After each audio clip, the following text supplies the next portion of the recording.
You see that guy? Boots and all? What's he doing on a flight like this?" The voice cut through the cabin like a sharp whisper, followed by a muffled laugh. Another passenger leaned across the aisle, smirking. "Man looks like he just came straight from ploughing a field." The chuckles spread like wildfire, low at first, then rising in confidence as more eyes locked onto the tall black man making his way down the aisle. His clothes were simple, his hands worn, his expression unreadable. Every step he took seemed to invite another sneer, another joke. One woman adjusted her pearls and muttered just loud enough for the row to hear, "Hope he knows this isn't a tractor ride." The laughter that followed was thin but cruel, designed to cut deep. The man didn't flinch. He carried a small leather bag in one hand, his shoulders squared, his pace steady.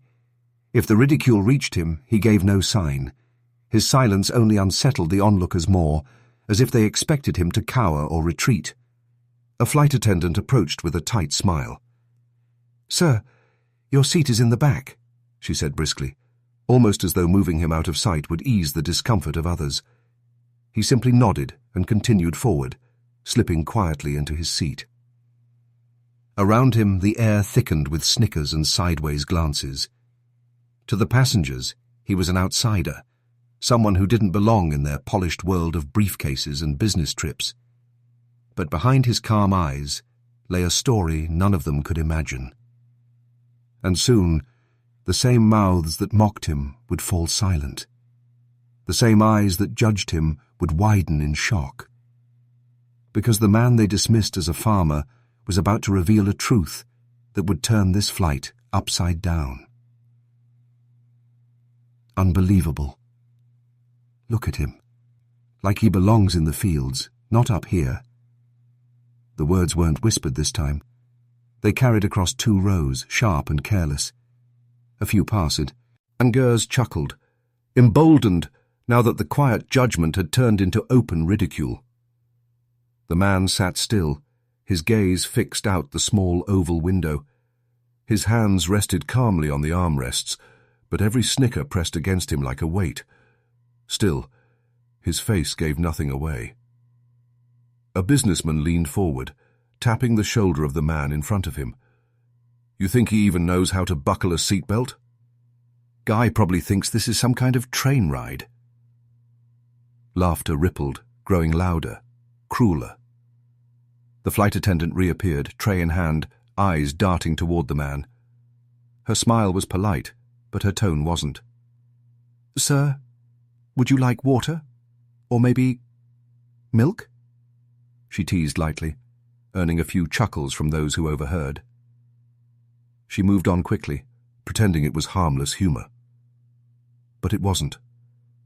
The farmer remained unmoved, his silence almost defiant. For some, it sparked more ridicule. For others, it planted a sliver of doubt. Why isn't he reacting? Why isn't he breaking? A young boy across the aisle stared at him with wide, curious eyes. Tugging at his mother's sleeve, he asked innocently, "Mom, why is everyone laughing at that man?" The mother hushed him quickly, embarrassed, but the boy's question hung in the air. The passengers who heard it shifted uneasily, reminded that cruelty sounds far different when reflected through the honesty of a child.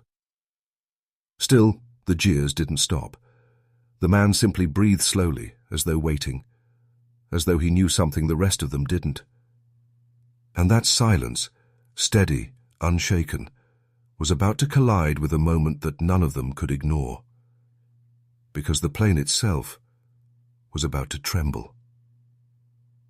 The laughter of the cabin faded into the background, but in the man's mind, another sound rose. The steady creak of a wooden porch, the call of roosters before dawn, and the crunch of boots against soil. He remembered the mornings and the world was still dark, and he was already in the fields. His hands dug into the earth, planting seeds that would take months to grow. The sun would rise slow and heavy, burning down on his shoulders, but he never stopped. Because the farm wasn't just work, it was survival. "Son," his father had once said, leaning on a rusted shovel, "the soil will teach you patience, but don't let it chain your dreams." Those words stuck. While others mocked his calloused hands and sun-cracked skin, he dreamed of something beyond the rows of corn and cotton. At night, when his body ached, he'd lie on his back in the fields, watching the sky. Planes would cut across the stars, their blinking lights vanishing into the distance. And every time he whispered the same promise to himself. One day, I'll be up there, not as a passenger, but as the one guiding the wings. But dreams came with sacrifice. To afford flight school, he sold the very tractor that had been his livelihood. He worked odd jobs by day, studied aeronautics by night, and poured every drop of sweat into proving he belonged in the sky. In the classroom, students smirked. "What's a farmer doing here?" they'd sneer. But he pressed on. When he finally took the controls of a training plane, his instructor raised an eyebrow. Within minutes, the doubt melted into respect. His hands, trained by years of gripping tools, moved with precision. His eyes, sharpened by watching the skies from his fields, never lost focus. The soil had shaped him, but the skies were calling him, and he answered. Now, sitting quietly in the back of that airplane, the passengers saw only a farmer in worn boots. They couldn't see the years of sweat, sacrifice, and relentless will that had brought him here. But they would, because the sky he once dreamed of was about to test them all. The first jolt came without warning. A sudden drop, sharp enough to rattle the trays and make the overhead bins creak. Gasps erupted through the cabin as passengers clutched their armrests. Then came another shake, harder this time. The plane swayed, the lights flickered, and the air shifted from calm chatter to rising panic. "What was that?" a woman cried out, gripping the seat in front of her. The businessman who mocked earlier laughed nervously, though his voice cracked. It's just turbulence. Happens all the time, right?" But his knuckles were white as he gripped his seatbelt. Flight attendants rushed down the aisles, their smiles replaced with tight urgency. "Please remain seated. Fasten your seatbelts," one repeated, her voice betraying a tremor she tried to hide. Drinks spilled, luggage rattled, and the once smug cabin filled with wide eyes and shallow breaths. And yet, one man remained still. The farmer sat with his back straight, eyes steady, hands calm against his knees. While fear swallowed the cabin, his gaze was sharp, controlled, almost as though he understood what the aircraft was enduring. His stillness drew glances. People noticed. The same passengers who had mocked his boots and his bag now felt something different when they looked at him. Unease, curiosity, even confusion. Why was he so calm when everyone else was trembling? The turbulence grew worse. A child cried, a man prayed under his breath, and the sound of seatbelts snapping into place echoed like gunfire across the rows. The plane shook again, harder, as if the sky itself was testing every soul aboard. And there, in the middle of the chaos, sat the quiet farmer, composed, unshaken, and watching with the eyes of someone who knew far more than he let on. Soon, the truth behind that calm would be revealed, and when it was, the entire cabin would never forget it. The cabin rattled once more, and fear clung to every breath. Then, suddenly, the overhead speakers crackled alive. The static hush silenced the panic in an instant. Every head turned upward. Every chest held its breath. And then came the voice, calm, deep, steady. "Ladies and gentlemen, this is your captain speaking." A collective gasp spread through the rows. The voice was familiar, disarmingly familiar. Murmurs rippled as passengers glanced at one another, trying to make sense of what they were hearing. The farmer, the man they had mocked, wasn't in his seat anymore. The businessman's jaw fell open. "Wait. No. That can't be." The woman with pearls pressed a hand to her mouth. "Dear God, it's him." The calm voice continued. "We're experiencing a patch of turbulence. But I want you to know, Everything is under control. You are safe. I've flown through storms far worse than this. Trust me, we'll be landing smoothly. Silence. Thick, heavy silence. Not a single laugh, not a single whisper. Every passenger who had sneered now sat frozen in their seats, shame painted across their faces. They realized the man they ridiculed for looking out of place was the one guiding them through the skies, the one holding their lives with every movement of the controls. The young boy from earlier pointed toward the cockpit door, wide-eyed. "Mom, it's him. The farmer man is flying the plane." This time, no one dared to correct him. The businessman leaned back, pale. His arrogance drained away, leaving only the raw sting of humiliation.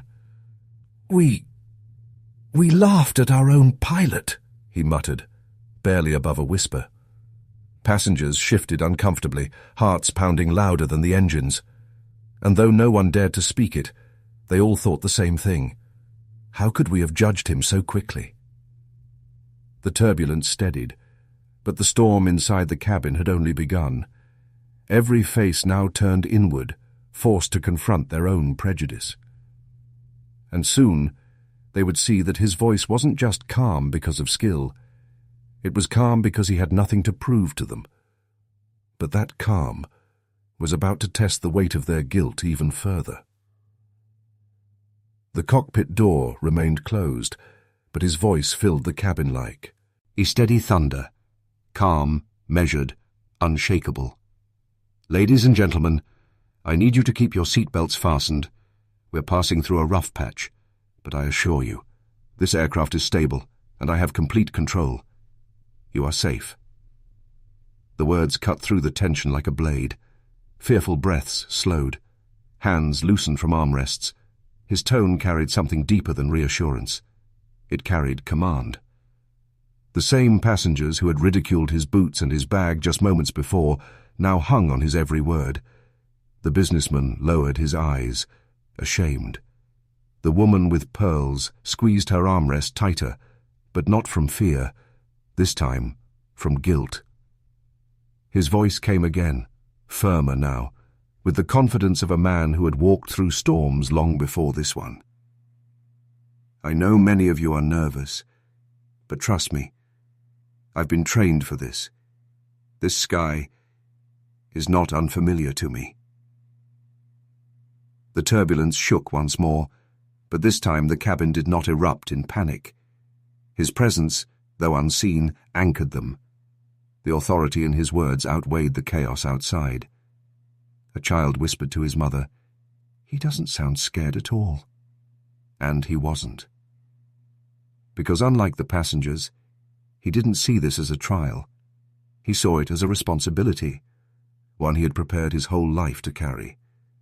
Years of sacrifice, of studying under pressure, of proving himself in silence, all converged into this moment. The balance of power had shifted completely. Where once he was mocked, now he was trusted with every heartbeat in that cabin. He was no longer the outsider they dismissed. He was the authority they desperately needed. And as the engines hummed steady once more, every passenger realized a truth they could not escape. The man they had laughed at minutes earlier was the very reason they would make it home. But that truth would sting sharper when their eyes finally met his again. The cabin was no longer filled with laughter. It was filled with silence, heavy, suffocating, the kind of silence that forces people to look inward. The businessman who had mocked him earlier stared at the floor, his tie loosened, his confidence gone. His voice was barely a whisper. I shouldn't have said anything." But no one answered. Across the aisle, the woman with pearls clutched her handbag to her chest, her face pale. She turned to the man beside her. "We laughed at him," she murmured, guilt trembling in every word. He didn't respond, but the shame in his eyes said everything. The flight attendant, the one who had teased him with a forced smile, now stood frozen at the front of the cabin. Her hands fidgeted, her eyes darted nervously. She had spent years perfecting her polished charm, but at this moment, not even her professional mask could hide the sting of regret. Passengers avoided each other's eyes. No one dared to glance toward the cockpit, too afraid to face the truth of who they had ridiculed. The calm authority of his voice still echoed in their minds, reminding them of their cruelty. The boy from earlier tugged on his mother's sleeve again. "Mom, why was everyone mean to him?" His innocence cut deeper than any turbulence. The mother closed her eyes, ashamed, unable to answer. Every breath in the cabin felt heavier now. Every heartbeat carried the same realization. Their prejudice had not only been cruel, it had been foolish.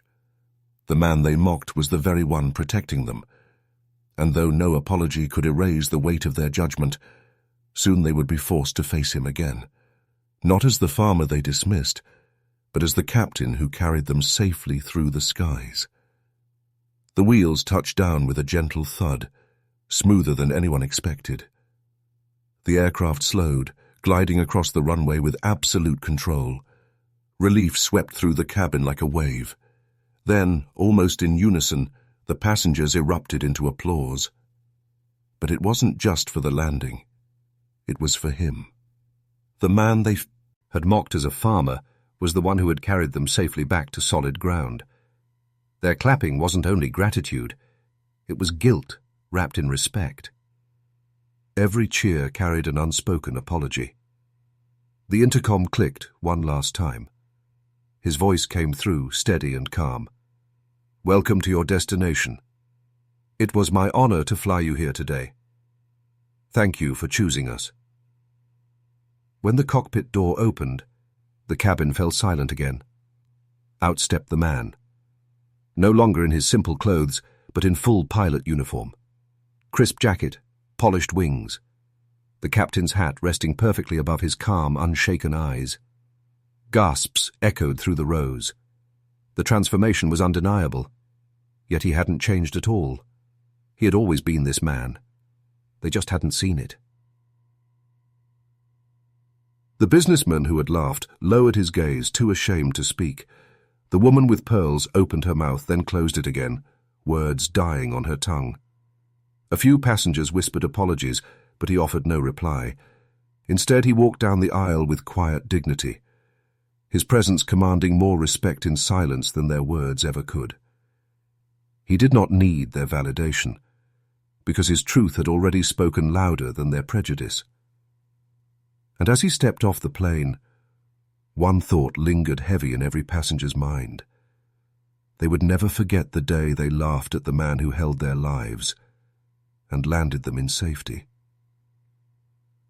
Never judge a man by the dirt on his boots or the calluses on his hands, because behind every face sits a story, one that may carry more strength, more sacrifice, and more dignity than the world could ever imagine. The passengers had learned that lesson the hard way. Their laughter turned to silence, their arrogance into humility. They mocked what they thought was weakness, only to discover it was power. The black farmer they dismissed was not just a farmer. He was a pilot, a leader, and a protector. His calm voice steadied their fear, his hands guided them through the storm, and his very presence shattered the prejudice that had blinded them. And so the skies delivered a lesson that day. Greatness is never worn on the surface. It is carried in quiet resilience, in sacrifices unseen, in dreams chased against the odds. As the passengers stepped off the plane, none would forget what they had witnessed. And perhaps, the next time they looked at someone and thought they knew their worth, they would remember the man in worn boots who rose above their mockery and carried them safely home.